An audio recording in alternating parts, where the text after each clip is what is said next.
महिषासुर एक ऐसा नाम जिसे इतिहास ने केवल एक असुर कहकर सीमित कर दिया, जबकि उसकी जन्म कथा, उसका तप, उसका संघर्ष और उसका अंत हमें ये सिखाता है कि शक्ति और चेतना के बीच संतुलन कितना आवश्यक है।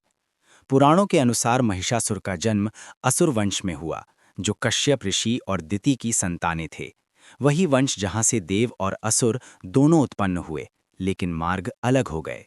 महिषासुर के पिता रामासुर एक महान तपस्वी थे, जिन्होंने वर्षों तक कठोर तप कर ब्रह्मा को प्रसन्न किया और एक ऐसे पुत्र का वरदान मांगा जो अपराजेय हो। उसी तप की अग्नि से महिषासुर का जन्म हुआ, जिसका स्वरूप मानव और महिषा के बीच था, जो केवल शारीरिक रूप नहीं बल्कि असीम सहनशक्ति, धैर्य और स्थूल शक्ति का प्रतीक था।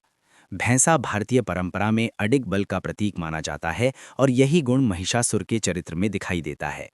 आगे चलकर स्वयं महिषासुर ने भी घोर तपस्या की और ब्रह्मा से वरदान प्राप्त किया कि कोई भी पुरुष, देव या असुर उसे मार नहीं सकेगा। ये वरदान अहंकार नहीं बल्कि बुद्धिमत्ता का परिणाम था। किंतु हर वरदान की एक सीमा होती है और यही सीमा उसकी नियति बन गई। लोक कथाओं में महिषासुर को केवल अत्याचारी नहीं बल्कि एक न्यायप्रिय राजा, शिव भक्त और शक्ति उपासक भी माना गया है, जिसने अपने राज्य में अनुशासन और व्यवस्था बनाए रखी। लेकिन जब शक्ति सेवा की बजाय अधिकार बन जाए, तो वही शक्ति विनाश का कारण बनती है। देवताओं पर उसकी विजय के बाद ब्रह्मांड में असंतुलन फैल गया और तब सभी देव शक्तियों के तेज से देवी दुर्गा का प्राकट्य हुआ।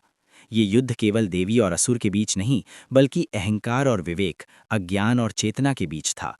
महिषासुर ने युद्ध में बार बार रूप बदला, कभी सिंह, कभी हाथी, कभी मानव और अंत में महिषा।